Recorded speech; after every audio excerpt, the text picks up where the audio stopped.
Hello and good afternoon, good morning, good evening, wherever you are. I'm Abs of October Red. And yeah, guess what? It's another review. This one's a little bit, not emergency, but there's a slight urgency as we see everyone is starting to work together. You know, we're all singing off the same sheet, so to speak.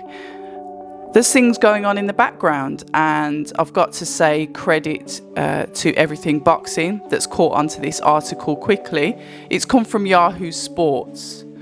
So can we say this is actually factual? I can do some research while we're here, but I'm just going to let you know what the article states. So basically, new bill introduced into Congress that would allow TKO to create a UFC structure in boxing.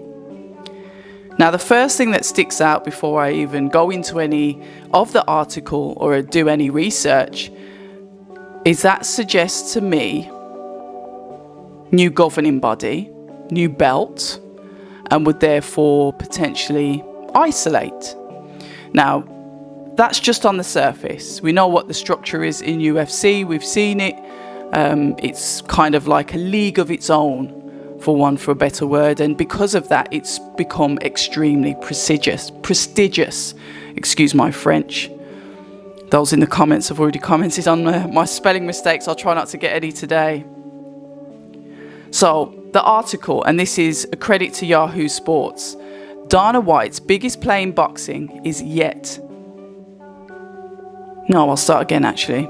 Dana White's biggest play in boxing yet is starting to take shape.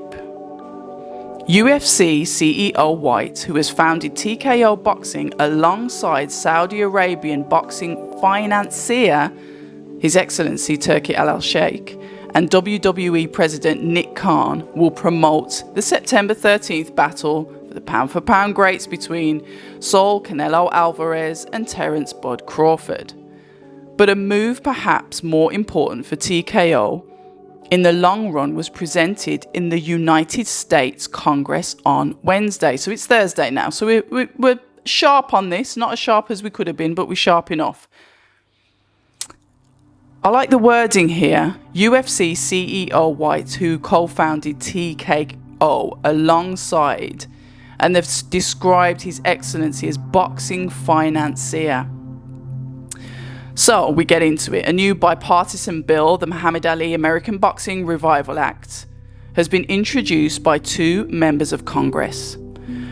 Georgia Republican Brian Jack and Kansas Democrat and former MMA fighter Sharice Davids to amend the Professional Boxing Safety Act. The bill would allow for the creation of alternative systems called Unified Boxing Organizations, or as we like to abbreviate, UBOs. At the present time, boxing operates within a 4-belt system whereby boxers can work their way up through the rankings of the sport's 4 major sanctioning bodies, and we all know what they are, guys: the WBA, WBC, WBO and IBF, until they can eventually fight for a world title with one of them, or potentially unified, or creating an undisputed champion. UBOs would not replace the current structure of boxing. It would instead create a separate, parallel system that runs alongside it, offering boxers the choice between traditional sanctioning body model or the UBO model. UBOs would be allowed to run ranking systems, award UBO titles, and organise events. In essence, promoters will be able to promote fights for titles and rankings which they also control, and it's a stark contrast to how the pugilist art currently works on. And that is the bit that I think maybe will disrupt what we're used to. You know, we're going from 4 belts to potentially 5. The 5th may not unify with the other 4, therefore creating a standard within itself. Is that a good thing? Is that a bad thing? If you're a new fighter or you're a fighter that's been around and you don't really like the 4-belt system and you feel that you stand a chance better with this UBO or UBOs, would you therefore jump ship and go over to that ranking system? Would that ranking system become more prestigious, more elite? Because after all, it is one belt and we currently run off 4. There's so many different questions, but we can discuss that in the comments. But back to the article. Like I said, it's credited to Yahoo Sports. The biggest benefactor of these changes is, without a doubt, TKO Boxing, with the bills passing. So basically, it's gone to Congress and it's been accepted. You know, in this country, in the UK, you can ask for certain things to happen and you create a bill and then it goes into Parliament, then they discuss it. It's not necessarily public, as in it's not advertised, but you can find that information out. So bearing in mind, you know, when we have our bills passed and they become laws, this is what's happening in boxing in America. They're putting it through a congressional bill. So TKO Boxing, with the bills passing, TKO would be allowed to form a UBO of its own and operate a UFC type league model within it, which is kind of what we've just discussed. The sport of boxing has long been criticised for having too many belts. So we make another one, making it difficult for fans to be aware who is the best in the division or what the universal rankings for those divisions actually look like.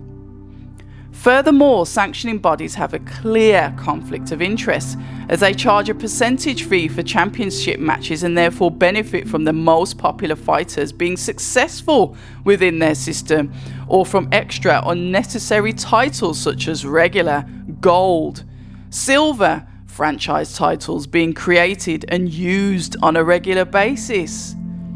Little bit of a dig there, but is there truth in that dig, guys? Let me know in the comments. I'm interested in this.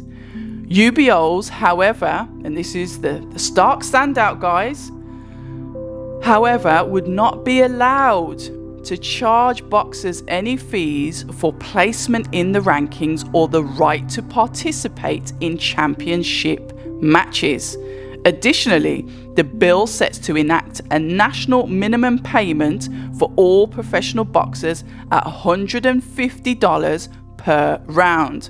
While this appears significant, 6 states have minimums below $150 and most states have no minimum payments at all. This rule would help prevent up-and-coming fighters from being exploited, as it's common knowledge that fighters on club shows sometimes pay to fight or fight for no money. Which, you ask anybody on the small hall circuit, they'll tell you that. They'll tell you that they barely break even. They'll tell you that they make £50 because they're paying for the honour to fight on the show, for their opponent and all the other fees that these fighters incur. The legislation, if it passes, so it's not passed yet, a little bit conflicting parts in the article there. The legislation, if it passes, would also create a national minimum of $25,000 for coverage for injuries sustained during a fight, higher than current minimums in 43 states. Now, you must bear in mind, keep this in mind, keep this in view, 43 states, this is the American take on it. This is not TKO should they use the UK, should they broadcast in the UK, which makes me think they're initially going to be targeting American fighters. So TKO, from this so far, I could be wrong, this is me speculating on an article, that they're going to go for American fighters. This is where they're going to look to take over the US market in boxing. You can hear that from the language. The dollars speak, 43 states. UBO boxers would benefit from additional health and safety protections, including enhanced comprehensive medical exams, more licensed physicians, and ambulance units present at each event. Once again, that is definitely Americanized, and alarm bells may be ringing, eyes might be popping out of your head, but their medical, how would you say, their medical practices at boxing matches aren't as stringent as the UK. And obviously the UK has fed that into Saudi, with obviously the UK presence with the promotional companies and the safety policies that they adhere to. That's a good positive thing. And health coverage for injuries sustained during training for a bout. So you've got insurance there, $25,000. I don't know what the medical treatments are and their costs in the US. I don't know what the insurances are. So please feel free, any US listeners, to enlighten me on $25,000 insurance pack for a fighter and potentially what that can cover. UBOs would have comprehensive anti-doping testing programs and strict anti-betting policies. Interesting. The legislation is endorsed by the Association of Boxing Commissions and Lonnie Ali, wife of the late boxing legend Muhammad Ali. It's interesting. So I want to know what your thoughts are. This is an article, it's come out yesterday. Like I said, I've got to thank Everything Boxing for that, but it's something that I'm interested in because I've always been interested in the business side of boxing. We've heard recently with DAZN obviously saying that they're potentially scrapping pay-per-view, but they're offering potentially a 2-tier payment system, which essentially really isn't scrapping pay-per-view. They're just going to incur that into a monthly cost. We've then in turn heard both promoters suggest that we will still be charging pay-per-view for our events because, you know, that's the cream of the crop. That's where a lot of the money is made. It would be almost ridiculous if we didn't charge pay-per-view. So that there's a lot going on in boxing, and I do believe before we get to any sense of harmony, if there is any sense of harmony in boxing, we're going to have disruptions. And we can see that the change, the development, the evolution, as you know, always causes potential disruptions. So guys, you know what to do. Let me know in the comments what you think. This article, I will copy and paste it in the description so you can see it. I will try and find the bill that's gone into Congress as well. I'll try and copy and paste that in just for your evening reading. And there you have it, ladies and gentlemen. I'm going to start doing more of these. You know what to do, like, subscribe. I'm trying to get up to 10,000, subscribers and beyond. And yeah, thanks for listening, guys. And you know what we say at October Red. Come on, you know what it is. Stay ready. People say I'm toxic, and honestly, I don't care.